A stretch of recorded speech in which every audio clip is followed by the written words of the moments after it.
Authentic ആയ സദ്യ, അതായത് ഈ acid to alkaline pH value നോക്കുന്ന വിധത്തിൽ വിഭവങ്ങൾ വിളമ്പുന്ന സദ്യ, അത് ട്രിവാൻഡ്രം കൊല്ലമാണെന്ന് പറയുന്നുണ്ട്. അവകാശമല്ല, ബാക്കിയുള്ള സ്ഥലത്ത് അങ്ങനെ ഒന്നും വിളമ്പുന്നില്ല. പിന്നെ ടേസ്റ്റിന്റെ കാര്യത്തിലും ട്രിവാൻഡ്രം കൊല്ലംകാർ ഒരിക്കലും അത് സമ്മതിക്കില്ല, ബാക്കിയുള്ള സദ്യകളാണ് ടേസ്റ്റ്. ശരിക്കും എന്താണ് ഈ സദ്യയുടെ പിന്നിലെ കാര്യം? സദ്യയുടെ പിന്നിൽ അങ്ങനെ പ്രത്യേകിച്ച് കാര്യമില്ല. ഞങ്ങൾ കുറച്ച് എന്താ പറയുക, വൈഡാണ്. ഞങ്ങൾ ഓർഡർ ഫോളോ ചെയ്യും, പ്ലസ് വൈഡാണ് ഞങ്ങളുടെ സാധനങ്ങൾ എന്ന് പറയുന്നത്. ഞങ്ങൾക്കൊരു 10-24 കറികളുണ്ടാവും. ഇപ്പം എൻ്റെ കല്യാണത്തിനാണെങ്കിൽ പോലും എറണാകുളത്ത് നിന്നായിരുന്നു, തൃപ്പൂണിത്തറ കല്യാണം എറണാകുളത്ത് വെച്ചായിരുന്നല്ലോ, തൃപ്പൂണിത്തറയിൽ നിന്നായിരുന്നു, കാറ്ററിങ് തൃപ്പൂണിത്തറയിൽ നിന്നായിരുന്നു. ആ പേര് ഞാൻ പറഞ്ഞു, വലിയൊരു ഫേമസ് ടീമിൻ്റെ ആയിരുന്നു. അപ്പം ഞാൻ നോക്കുമ്പോൾ ബോളിയും പായസവും ഇല്ല. എനിക്കങ്ങ് ഭയങ്കര ഈ പറഞ്ഞ പോലെ അമ്മയും അത് ബോളിയില്ലേ, ഞാൻ പറഞ്ഞില്ല ബോളിയില്ല, 2 പായസമുണ്ട് പക്ഷേ ബോളിയില്ല. സുരേഷ് ഗോപി സാർ വരുന്നുണ്ട് തിരുവനന്തപുരത്ത് നിന്ന്, നമ്മുടെ കുറച്ച്, അപ്പം ബോളി എന്തായാലും വേണം. അങ്ങനെ ഞാൻ തിരുവനന്തപുരത്ത് നിന്ന് നമ്മുടെ മഹാബോളി അറിയാലോ, മഹാബോളി അറിയാം, മഹാബോളിയിൽ നിന്ന് ഞാൻ ഈ പറഞ്ഞ പോലെ ബോളി തലേദിവസം രാത്രി ഇവിടെ എത്തിച്ച് പാൽപ്പായസത്തിൻ്റെ കൂടെ നിർബന്ധമായിട്ട് ഞാൻ ബോളി കൊടുത്താണ് വിട്ടെ. അപ്പോൾ ഈ എറണാകുളം തിരുവനന്തപുരം സദ്യ കഴിക്കാത്ത കുറച്ച് പേര് വന്നിട്ടുണ്ടായിരുന്നു. അവരൊക്കെ പറഞ്ഞതാണ് ബോളി വിത്ത് പായസമാണ് ഏറ്റവും ബെസ്റ്റ് പരിപാടി എന്നുള്ളത്. അപ്പോൾ നമ്മൾ പറഞ്ഞു വന്നതാ, തിരുവനന്തപുരത്ത് ഞങ്ങളുടെ സദ്യ കുറച്ച് എല്ലാം കറക്റ്റായിട്ട് നോക്കിയാണ് പോകുന്നത്. അതിട്ടിട്ട് മാത്രമേ നമ്മൾ ഇതിടത്തുള്ളൂ, ഇതിട്ടിട്ട് മാത്രം ഒരു സദ്യ കൂടിയിട്ടുണ്ട്. നല്ല രസമല്ലേ, ആ വിളമ്പുന്ന കാണാൻ തന്നെ കറക്റ്റായിട്ട് ടക്ക് ടക്ക് ടക്ക് ടക്ക് ടക്ക് എന്ന് പോയി, അവിടെ നിന്ന് തിരിച്ച് ടക്ക് ടക്ക് ടക്ക് ടക്ക് ഇങ്ങോട്ട് വന്ന് കറക്റ്റ് സാധനങ്ങളൊക്കെ ഫോളോ ചെയ്ത് 3 പായസം. അതിൽ പ്രത്യേകിച്ച് ഈ പറഞ്ഞ പോലെ ബോളി, ചിലപ്പം പൂന്തി കിട്ടും. പൂന്തി അറിയോ? പൂന്തി എന്ന് പറയുന്നത് ഈ നമ്മുടെ ലഡുവിൻ്റെ ഈ കുരുകുരു സാധനം ഉണ്ടല്ലോ, എനിക്ക് കറക്റ്റാണ് പറഞ്ഞറിയാൻ അറിയത്തില്ല, മനസ്സിലായില്ലേ? സോ ബോളിക്ക് വരെ പൂന്തി കിട്ടും. പൂന്തി കിട്ടി അതിനേക്കാളും കേമമാണ്. പൂന്തിയും കുറച്ച് സേമിയ പായസവും കൂടെ കുഴച്ച് കഴിച്ചു നോക്കണം. എൻ്റെ പൊന്നു വിഷ്ണുവേ, ഇതൊക്കെ നമ്മുടെ അവിടെ മാത്രം കണ്ടുവരുന്ന സാധനങ്ങളാണ്. സാധനം മനസ്സിലായല്ലോ? ഈ കുഞ്ഞു ബോൾസ്, ഈ ബോളിയെ പോലെ കറക്റ്റ് അത് തന്നെ. അത് ഈ പറഞ്ഞ പോലെ പാൽ പായസം, നമ്മുടെ സേമിയ പായസത്തിൻ്റെ കൂടെ മിക്സ് ചെയ്തിട്ട് കഴിച്ചാൽ കിട്ടുന്ന ഒരു സുഖം ഇതും തിരുവനന്തപുരത്ത് മാത്രം കഴിച്ചിട്ടുണ്ടാവുമെന്ന് എനിക്ക് തോന്നുന്നില്ല. അല്ല, ഇങ്ങനെ ഈ സദ്യയുടെ കൂടെ സദ്യയുടെ കൂടെ അതും കൂടെ ഒന്ന് കഴിച്ചു നോക്കണം. അങ്ങനെ നമ്മളത് ഓർഡർ ഫോളോ ചെയ്ത് പോകുന്നതുകൊണ്ടൊക്കെ ആയിരിക്കാം നമ്മൾ പറയുന്നത് നമ്മുടേതാണ് ബെസ്റ്റ് എന്നൊക്കെ നമ്മൾ പറയുന്നതിന്റെ കാരണം അതായിരിക്കും. പിന്നെ ഇല നിറഞ്ഞിരിക്കും കേട്ടോ, 4, 3, 7 കഴിച്ചു കഴിഞ്ഞാലേ വിളമ്പുള്ളൂ. പിന്നെ ആ പരിപാടിയില്ല. നമുക്ക് ഈ പറഞ്ഞ പോലെ ഫസ്റ്റ് നെയ്യ് വരും, ചോറ് വരും, ചോറ് കഴിഞ്ഞ് നെയ്യ് വരും, നെയ്യ് കഴിഞ്ഞ് പരിപ്പ് വരും, പപ്പടം. ഇത് മൊത്തം കഴിച്ച് തീർക്കണം. തീർക്കുന്ന സമയത്തേക്കും സാമ്പാർ എത്തിയിരിക്കും. കറക്റ്റ് കഴിച്ച് കഴിയുമ്പോൾ സാമ്പാർ എത്തിയിരിക്കും. അത് വേറെ കാര്യമാണ്. അതെങ്ങനെയാണ് അതിൻ്റെ കാൽക്കുലേഷൻ എന്നൊന്നും എനിക്കറിയത്തില്ല. കറക്റ്റാണ്. ഈ പരിപ്പും കൂട്ടി സാമാന്യം ഒരാൾ, ഇപ്പം ഞാനൊക്കെ കറക്റ്റ് കഴിച്ച് തരുമ്പോഴത്തേക്കും അടുത്ത ചോറത്തും ചോറിൻ്റെ കൂടെ സാമ്പാർ എത്തിയിരിക്കും. സാമ്പാർ തീരുമ്പോഴത്തേക്കും അടുത്ത നേരെ വരാൻ പോകുന്നത് രസം വരുന്നു, പുളിശ്ശേരി വരുന്നു, എല്ലാം കറക്റ്റായിട്ട് ടക്ക് ടക്ക് ടക്ക് ടക്കനെ. ഈ കാൽക്കുലേഷൻ എങ്ങനെയാണ് ഇതിൻ്റെ പരിപാടി എന്നുള്ളത് എനിക്ക് ഇപ്പോഴും ഒരു പിടിയില്ല. ഓരോന്ന് കഴിച്ച് തരുമ്പോൾ സാധനങ്ങൾ. പിന്നെ രണ്ടാമത് ചോദിച്ചാലും തരാൻ സാധ്യത വളരെ കുറവാണ്. ഈ ബാക്കിയുള്ളിടത്തൊക്കെ ഞാൻ കണ്ടിട്ടുണ്ട് രണ്ടാമത് തരും. ഇപ്പം നമുക്ക് സാമ്പാർ കുറച്ച് അധികം വേണമെങ്കിൽ ആ പരിപാടിയില്ല. ഈ റൗണ്ട് പോയി കഴിഞ്ഞാൽ പിന്നെ ഇപ്പം പക്ഷേ ഉണ്ട് കേട്ടോ. ഇപ്പം പിന്നെ അതൊക്കെ ക്ലിയറാണ്. എത്ര ചോദിച്ചു കഴിഞ്ഞാൽ വീണ്ടും കിട്ടും. പണ്ട് ഞാനൊക്കെ കുഞ്ഞായിരിക്കുമ്പോഴത്തേക്കും ഒറ്റ തവണ അപ്പോൾ പരിപ്പ് വന്നു കഴിഞ്ഞു. പിന്നെ പരിപ്പ് വേണമെങ്കിൽ അടുത്ത റൗണ്ടിൽ വന്ന് വീണ്ടും. യുദ്ധങ്ങളൊക്കെ നടക്കുക. ഇല്ലടോ, ഞങ്ങൾ എവിടെയാണ് യുദ്ധം ഉണ്ടാക്കി? നീ നമ്മളെ 2 ജില്ലക്കാരെ തമ്മിൽ അടി ഉണ്ടാക്കിപ്പിക്കുകയാണ് കേട്ടോ വിഷ്ണു. ഞങ്ങൾ അടിയൊന്നും ഉണ്ടാക്കാൻ പോയിട്ടില്ല. എനിക്കറിയത്തില്ല. അല്ല, ഈ അവസാനമല്ലേ പച്ചമോര് വരിക? ഏറ്റവും ലാസ്റ്റ് നമുക്ക് ഗ്ലാസ്സിലും തരും കേട്ടോ. ആണെങ്കിൽ പച്ചമോര് രസമല്ല, ഏറ്റവും ലാസ്റ്റ് നമുക്ക് ഗ്ലാസ്സിൽ ചോദിച്ചാൽ ഗ്ലാസ്സിലും തരും. ഇപ്പോൾ ഗ്ലാസ്സിൽ തരും, പണ്ടൊന്നും ഗ്ലാസ്സിൽ തരത്തില്ല. ഇങ്ങനെ അറിയാലോ, കൈ പറ്റി ഇങ്ങനെ വേണം. അതാണ് അതിൻ്റെ ഡൈജഷൻ എന്ന് പറയുന്നത്. രസം ഇറങ്ങിക്കഴിഞ്ഞാൽ പ്രോപ്പറായിട്ട് ഡൈജഷൻ കിട്ടും. ഇത് കഴിഞ്ഞൊരു ഉറക്കം കൂടെ ഉറങ്ങിക്കഴിഞ്ഞാൽ എൻ്റെ പൊന്നു വിഷ്ണു, ഒരു ദിവസം തിരുവനന്തപുരം പോകും, മദേഴ്സ് വെജ് പ്ലാസയിൽ കൊണ്ടുപോയി നല്ല സദ്യ വേണ്ടി പോയിട്ടുണ്ടോ? ഇല്ല, നല്ല രസം. അടുത്തവണ പോകുമ്പോൾ എന്തായാലും ഭയങ്കര ക്യൂ ആയിരിക്കും. പക്ഷേ 360 സദ്യ മാത്രമേ ഉള്ളൂ അവിടെ. പക്ഷേ അവിടുത്തെ തിരക്ക് കാണണം. ഇപ്പോൾ രാഹുൽ ഏട്ടൻ എങ്ങനെ ചിക്കൻ പെരട്ട് ഉണ്ടാക്കും എന്ന് പറഞ്ഞു റെസിപ്പിയൊക്കെ പറയണം. പെട്ടെന്ന് പറ. പെട്ടെന്ന് ഉണ്ടാക്കാൻ പറ്റുന്ന ചിക്കൻ കറി തന്നെയാണല്ലോ. ചിക്കൻ കറി ഒരു റീല്. പിന്നെ ഞാൻ ഏറ്റവും പെട്ടെന്ന് ഉണ്ടാക്കുന്നതും ഇപ്പം ചിന്നുവിനും എല്ലാവർക്കും ഈ പറഞ്ഞ പോലെ പെട്ടെന്ന് ഉണ്ടാക്കാൻ പറ്റുന്ന സാധനം എന്ന് പറഞ്ഞാൽ മുട്ടത്തോരനാണ്. കേട്ടിട്ടുണ്ടോ? അത് തന്നെയാണ് നമ്മുടെ മുട്ട ചിക്കിയത്. ചിക്കിയത്. ഞാൻ അതിൽ കുറച്ച് തേങ്ങയും കൂടെ ഇടും. ഭയങ്കര രസമാണ്. അപ്പം അതായത് നമ്മുടെ എണ്ണ ചൂടാക്കുക, നമ്മുടെ ബേസിക് ആയിട്ടുള്ള കടുക് വേണമെങ്കിൽ ഇടാം. കടുക് ഞാൻ ഇടാറില്ല, യൂഷ്വലി മുട്ടയിൽ ഇടാറില്ല. നമ്മൾ ചെറിയ ഉള്ളി കേട്ടോ ഞാൻ മിക്കുള്ളും യൂസ് ചെയ്യുന്ന സാധനം. കാരണം ചെറിയ ഉള്ളിക്കാണ് ടേസ്റ്റ്. കുഞ്ഞനാണെങ്കിലും ഏറ്റവും ടേസ്റ്റ് സവാളനേക്കാളും ചെറിയ ഉള്ളി എന്നാണ് എൻ്റെ വിശ്വാസമാണ്. അങ്ങനെയാണ്. അപ്പോൾ ചെറിയ ഉള്ളി പച്ചമുളക് ഇടുന്നു, നമ്മൾ അതൊന്ന് വഴറ്റിയെടുക്കുന്നു, തേങ്ങ ഇടുന്നു. ചെറിയ തേങ്ങ ഇട്ടിട്ട് ഒന്ന് ബ്രൗൺ ആക്കി എടുത്തിട്ട് ആ ചെറിയ തേങ്ങയും ഇതും ഇരിക്കുന്നതിൻ്റെ കൂട്ടത്തിൽ നമ്മൾ മുട്ട പൊട്ടിച്ചിട്ടിട്ട് ഒരു അല്പം മഞ്ഞപ്പൊടി ഇട്ട് കുറച്ച് ഉപ്പ് ഇട്ടിട്ട് ഇങ്ങനെ ചിക്കി എടുത്തു കഴിഞ്ഞാൽ നമ്മുടെ സാധാരണ മുട്ട ചിക്കനേക്കാളും തേങ്ങ ഇടുമ്പോൾ കുറച്ചുകൂടെ ടേസ്റ്റാണ്. വേറൊന്നും വേണ്ടി വരത്തില്ല. ഈ ചോറും മുട്ട ചിക്കനും ഈ പറഞ്ഞ മുട്ടത്തോരനും മാത്രം മതി, ഈസി ആയിട്ട് കഴിക്കാൻ പറ്റും. 1 രൂപയുടെ നമ്മുടെ മറ്റേ അച്ചാർ അറിയാമോ, പാക്കറ്റ് അച്ചാർ 1 രൂപ, അതൊരു വലിയ ഈ ചോറ് കഴിക്കുക, വേറെ ഒരു കറിയുടെ ആവശ്യമില്ല. ട്രൈ ചെയ്ത് നോക്കി. ചോറും വെള്ളച്ചോറായിരിക്കണേ, ഏതാ നമ്മുടെ ബസ്മതി വെള്ളച്ചോറല്ല, നമ്മുടെ ഉണ്ട വെള്ളച്ചോറ്, യെസ്, അത് മട്ട വെള്ളയാണെങ്കിൽ അടിപൊളിയായിരിക്കും. വേറെ ഒന്നും വേണ്ട, ഈ പറഞ്ഞ പോലെ ഇത് മാത്രം മതി, സുഖമായിട്ട് കഴിക്കാൻ പറ്റും. അതിൻ്റെ ഏറ്റവും സിമ്പിൾ ആയിട്ടുള്ള പരിപാടി ഇതാണ്. തേങ്ങ ഇട്ട് നോക്കി, തേങ്ങ ഇട്ടിട്ടില്ലല്ലോ, ഒരിക്കൽ തേങ്ങ ഇട്ട് നോക്കി ഒന്ന് ബ്രൗൺ ആക്കിയിട്ട് അതിൻ്റെ കൂടെ മുട്ട പൊട്ടിച്ചിട്ടിട്ട് ഒന്ന് ട്രൈ ചെയ്ത് നോക്കിയാൽ ഗംഭീരമായിരിക്കും.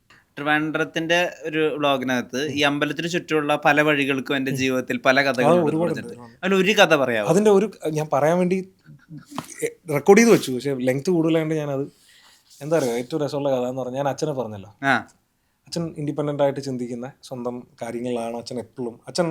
എനിക്ക് തോന്നുന്നു അച്ഛൻ ഏറ്റവും കൂടുതൽ സ്നേഹിച്ചിട്ടുള്ള അച്ഛനെ തന്നെയായിരിക്കും.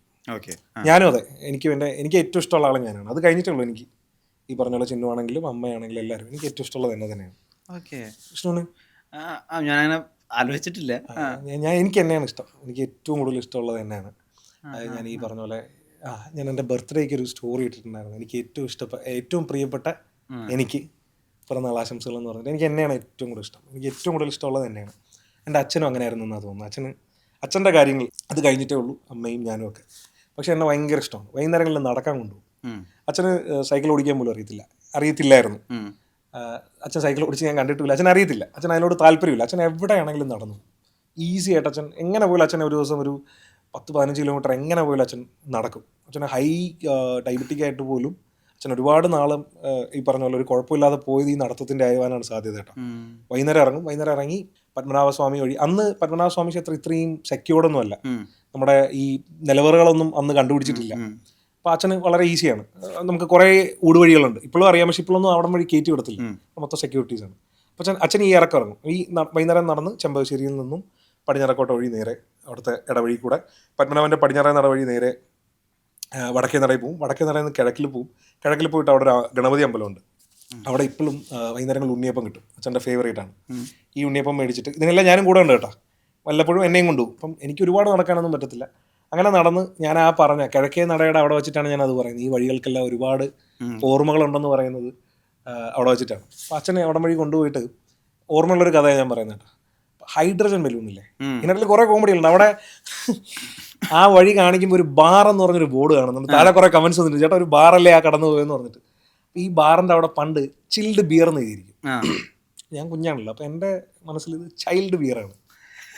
ഞാൻ കുഞ്ഞാണ്, അതായത് സ്കൂളിൽ എന്തോ പഠിക്കും, 3-4 ക്ലാസ്സിൽ എന്തോ പഠിക്കും. എന്നും ഞാൻ വാശി പിടിക്കും ചൈൽഡ് ബിയർ വാങ്ങിച്ചു വെച്ചാൽ എനിക്ക് ചായ. അപ്പം അച്ഛൻ പറഞ്ഞ് മനസ്സിലാക്കാനൊക്കെ ശ്രമിക്കുന്നുണ്ട്, പക്ഷെ എന്ത് പറഞ്ഞാലും നമുക്ക് മനസ്സിലാകത്തില്ല, അറിയാം ആ വാശി.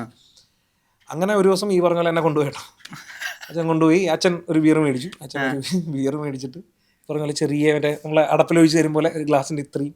അന്നാണ് ഞാൻ ആദ്യമായിട്ട് ബിയർ, അമ്മയ്ക്ക് ഇപ്പോഴും അറിയത്തില്ലായിരിക്കും, അന്നാണ് ആദ്യം. കാരണം ഈ നിർബന്ധം സഹിക്കാൻ വയ്യാത്ത തലതെറിച്ച ചെക്കനായിരുന്നു ഞാൻ. ഈ വാശിയുണ്ടല്ലോ, അച്ഛൻ ഭയങ്കര ശാന്തമായ ആളാണ്. അച്ഛൻ ഈ പറഞ്ഞ പോലെ ഒരു പരിധി വിട്ട് കഴിഞ്ഞാൽ മാത്രമേ അച്ഛൻ ചൂടായി ഞാൻ കണ്ടിട്ടുള്ളൂ. അമ്മയുടെ അടുത്ത് മാത്രമേ ഞാൻ ചൂടായി കണ്ടിട്ടുള്ളൂ, ഞാൻ വേറെ ആരുടെ അച്ഛൻ ചൂടായി കണ്ടിട്ടില്ല. അങ്ങനത്തെ ഒരു ശാന്തമായ ഒരു മനുഷ്യനാണ്. ഒന്നാമത് സാറും കൂടെ ആയിരുന്നു, ടീച്ചറായിരുന്നു പുള്ളി. അങ്ങനെ ഒരു ചെറിയ ബിയർ മേടിച്ചു തന്നത് ആ ബാറിൻ്റെ അവിടെ വെച്ചിട്ടാണ്, ചൈൽഡ് ബിയർ, ഒരു പൊടിക്ക്. എന്നിട്ട് പുറത്തിറങ്ങിയപ്പോഴത്തേക്ക് ഹൈഡ്രജൻ ബലൂൺ ഉണ്ടല്ലോ വിട്ട് കഴിഞ്ഞാൽ മുകളിലേക്ക് പോകുന്ന നിർബന്ധം പിടിച്ച അച്ഛൻ ഒരു ഹൈഡ്രജൻ ബലൂൺ മേടിച്ചു. ആ വഴിയാണ് ഞാൻ പറയുന്നത് കേട്ടോ, ആ വഴിയിൽ നടന്ന ഒരു കഥ മാത്രമാണ്. അങ്ങനെ ഈ ഹൈഡ്രജൻ ബലൂണും ഒരു ചൈൽഡ് ബിയറും ഒക്കെ കുടിച്ചിട്ട് ഞാനിങ്ങനെ പോവാ. കിക്കൊന്നും ആയില്ല, ഒരു പൊടിക്കാന്ന്. അച്ഛൻ കിക്കായെന്ന് തോന്നുന്നു, എനിക്കറിയത്തില്ല. അങ്ങനെ ഞങ്ങൾ ഇതുവഴി പോകുമ്പോൾ ഈ ഹൈഡ്രജൻ ബലൂൺ എൻ്റെ കയ്യിൽ നിന്ന് പോയി. നമ്മൾ കൗതുകം ലേശം കൂടുതലാണല്ലോ, വിട്ടാൽ പോവോ ഹൈഡ്രജൻ തന്നെയാണോ എന്ന് അറിയാൻ വേണ്ടിയിട്ട് ഇത് വിട്ടു. ഇത് പോയി. അന്ന് അവിടെ ഒരു ഓഡിറ്റോറിയം ഉണ്ട്, എനിക്കൊന്ന് രാജധാനിയുടെയാണ്. രാജധാനി ഓഡിറ്റോറിയത്തിൻ്റെ വെളിയിലുള്ളൊരു തെങ്ങിൽ ഇത് കുരുങ്ങി നിൽക്കുകയാണ്. അങ്ങനെ തിരിഞ്ഞ് അച്ഛൻ വേറെണ്ണം മേടിച്ചിട്ടാന്ന് പറഞ്ഞ് നോക്കുമ്പോൾ ഈ ചങ്ങായി പോയി. ഇവർ മറ്റേ ഇതിൽ തോളി കൊണ്ടുവരുന്നതാണല്ലോ വിഷ്ണു, അവർ നടന്നങ്ങ് പോകുമല്ലോ. അങ്ങനെ അച്ഛനും ഞാനും കൂടെ അവിടെ നിന്ന് ഏകദേശം 1/4 മണിക്കൂർ നിന്ന് പല പരിപാടികളിലൂടെയും ഹൈഡ്രജൻ ബലൂൺ എടുക്കാൻ നോക്കിയിട്ടുണ്ട്, പക്ഷെ കിട്ടിയിട്ടില്ല, അത് പോയി. അതാണ് ഒരു കഥ. പെട്ടെന്ന് പറഞ്ഞപ്പോൾ എനിക്ക് ഓർമ്മ, ഇന്നും മറക്കാത്ത, എനിക്ക് തോന്നുന്നു ഞാൻ 3-ാം ക്ലാസ്സിലൊക്കെ ആയിരിക്കും മാക്സിമം, പക്ഷെ ഇന്നും മറക്കാതെ ഞാൻ അത് ഓർത്തിരിക്കണമെങ്കിൽ എനിക്ക് തോന്നുന്നു അന്ന് അച്ഛൻ ഭയങ്കര സ്പെഷ്യലായിരുന്നു. ഞാൻ പറഞ്ഞില്ല, അച്ഛൻ്റെതായ തോട്ട്സ് ഉണ്ടായിരുന്നെങ്കിൽ പോലും എന്നെ ഭയങ്കര ഇഷ്ടമായിരുന്നു. അപ്പം എന്നെ അമ്മ എപ്പോഴും പറയും, എന്നെ മാത്രമേ എല്ലായിടത്തും കൊണ്ടുപോകാറുള്ളൂ. എന്നെ സിനിമ കാണാൻ പഠിപ്പിച്ചതുപോലെ അച്ഛനാണ്. ഞങ്ങൾ ഈ പറഞ്ഞ പോലെ 3 സിനിമയൊക്കെ എൻ്റെ ഓർമ്മ ശരിയാണെങ്കിൽ ഒരുമിച്ച് ഐ മീൻ ഒറ്റ സ്ട്രെച്ചിലൊക്കെ കണ്ടിട്ടുണ്ട്. തിയേറ്ററിൽ പോയിട്ട് തിയേറ്ററിൽ പോയിട്ട് ഭയങ്കരമായിട്ട് സിനിമ കാണുന്ന ആളാണ്. പത്മനാഭയാണ് അച്ഛൻ്റെ ഏറ്റവും ഫേവറേറ്റ് തിയേറ്റർ. പത്മനാഭ തിയേറ്റർ അറിയോ? പിന്നെ കിഴക്കേക്കോട്ടയുടെ അവിടെ ഉള്ള പത്മനാഭയിൽ നിന്ന് എൻ്റെ ഓർമ്മ ശരിയാണെങ്കിൽ ഒരു 3 സിനിമ ഞങ്ങൾ ഒരുമിച്ച് കണ്ടിട്ടുണ്ടെന്നാണ് എൻ്റെ വിശ്വാസം. 3 അല്ലെങ്കിൽ 2 എന്തായാലും ഞാൻ കണ്ടിട്ടുണ്ട്, അടുപ്പിച്ച് കണ്ടിട്ടുണ്ട്. അച്ഛൻ ഭയങ്കരമായിട്ട് സിനിമ കാണുന്ന, അതും ഭയങ്കര ലാവിഷല്ല എന്താ പറയുക, ഭയങ്കര ഫ്രീ ആയിട്ട് സിനിമ കാണുന്ന ഒരാളാണ്. ഇമോഷൻ വന്നാൽ കരയും, വില്ലൻ്റെ ഇത് വന്നു കഴിഞ്ഞാൽ ദേഷ്യപ്പെടും, മറ്റേ സാധനമില്ല അടിക്കറാവനെ എന്നുള്ള സാധനമൊക്കെ ഉണ്ടല്ലോ അത് കാണിക്കും. അച്ഛനൊക്കെ കരഞ്ഞ ഒരുപാടുണ്ട്. അച്ഛൻ ഇരുന്ന് കരയും. ഈ ടി വിയിലൊക്കെ പടങ്ങൾ വന്നു കഴിഞ്ഞാൽ ഇത് കണ്ട് അച്ഛൻ ഇങ്ങനെ ഏങ്ങി കരയുന്നതൊക്കെ ഞാൻ കണ്ടിട്ടുണ്ട്. അത്രയ്ക്ക് ഇമോഷണൽ പടമാണെങ്കിൽ അങ്ങനെ ഫ്രീ ആയിട്ട് സിനിമ കാണുന്ന ആൾക്കാരെ ഒന്നും ഇപ്പം കാണാൻ കിട്ടാറില്ല. ഇൻവോൾവ്മെന്റോടുകൂടിയും അത്രയും ഇമോഷൻ എന്താ പറയാ ലൈക്ക് മനസ്സിലാക്കി സിനിമ കാണുന്നവരെ ഇപ്പം കാണാറില്ല. അച്ഛൻ പക്ഷേ ഭയങ്കരമായിരുന്നു. ഈ പറഞ്ഞ പോലെ അമ്മയൊക്കെ ഇരുന്ന് കളിയാക്കും, ഇതേ കരയാന്ന് ഇങ്ങനെ ഒഴുകും ഇങ്ങനെ. അങ്ങനെ അച്ഛനായിരുന്നു എന്നെ സിനിമ കാണാൻ പഠിപ്പിച്ചത്. അച്ഛനായിരുന്നു. അച്ഛൻ ഭയങ്കര നാടക നടനൊക്കെ ആയിരുന്നു MG കോളേജിൽ. ലാലേട്ടൻ്റെ സീനിയറായിരുന്നു. ലാലേട്ടനായിട്ടൊക്കെ ഒരു കഥകളൊക്കെ ഉണ്ട് അച്ഛൻ്റെ. അച്ഛൻ പറഞ്ഞു തന്ന കുറച്ച് കഥകളൊക്കെ ഉണ്ട് രസമുള്ള. അങ്ങനെയാണ് അച്ഛൻ അതായിരുന്നു. അപ്പം ആ വഴികൾക്ക് ഒരുപാട് ഓർമ്മയുണ്ട്. പിന്നെ അമ്മയുടെ കൂടെ ഒരുപാട് തവണ എന്നെ ഓഫീസിൽ കൊണ്ടുപോകുക. ഞാൻ കുഞ്ഞാണല്ലോ, അപ്പം രാവിലെ എനിക്ക് സ്കൂളില്ലാത്ത ദിവസങ്ങളിൽ അമ്മ ഓഫീസിൽ കൊണ്ടുപോകും. ആ വഴിയാണ് നടന്നു പോകുന്നത്. അപ്പം അന്ന് അവിടെ റോസ് മിൽക്ക് കിട്ടും. എനിക്ക് കണ്ണടയ്ക്കുമ്പോഴേ വിഷ്വൽ കിട്ടുന്നുണ്ട്, മനസ്സിലായില്ലേ? അതാണ് ഞാൻ ഇത്ര എന്താ പറയുക, ഇപ്പം വിഷ്ണു റാൻഡമായിട്ട് എൻ്റെ ചോദിച്ചാണ്. പക്ഷേ എനിക്ക് അത്രയ്ക്ക് മെമ്മറി ഇരിക്കുന്നുണ്ടാണ്. ഫുഡുമായിട്ട് അസോസിയേറ്റ് ചെയ്തതായിട്ട് ഫുഡും മണവുമാണ് കേട്ടോ എനിക്ക്. അതായത് ഇപ്പൊ ഉദാഹരണത്തിന് ഇപ്പൊ ഇവിടുത്തെ നമ്മുടെ ഹെഡ് ഓഫ് പ്രോഗ്രാം ആയിട്ടുള്ള സുമേഷ് ഏട്ടനെ കണ്ടപ്പോ അദ്ദേഹം സിനിമ കണ്ടപ്പോ ഞാൻ പുറത്തുനിന്ന് പോയി ലേസ് മേടിച്ച്, പച്ച ലേസ് മേടിച്ച്, ഈ ഫുഡായിട്ട് അസോസിയേറ്റ് ചെയ്തിട്ട് മണവുമാണ് ഞാൻ എല്ലാത്തിലും അസോസിയേറ്റ് ചെയ്യുന്നതാണ്. മണം എനിക്ക് ഇപ്പോഴും കണ്ണടച്ച് കഴിഞ്ഞാൽ എനിക്ക്, അല്ലെങ്കിൽ ഇങ്ങനെ ഒന്ന് വലിച്ചു കഴിഞ്ഞാൽ അച്ഛൻ്റെ മണം എനിക്ക് കിട്ടാറുണ്ട്. അമ്മേനെ മിസ് ചെയ്യുന്ന സമയത്ത് അമ്മയെ കിട്ടാറുണ്ട്. ചിന്നൂനെ എനിക്ക് എല്ലാവരെയും എനിക്കൊന്ന് മണവും ഫുഡും വെച്ചിട്ടാണ് മിക്കപ്പോഴും കണക്ട് ആകാറുള്ളത്. അച്ഛൻ്റെ ഞാൻ പറഞ്ഞല്ലേ, അച്ഛൻ്റെതും ചിൽഡ് ബിയർ ഉണ്ടായില്ല.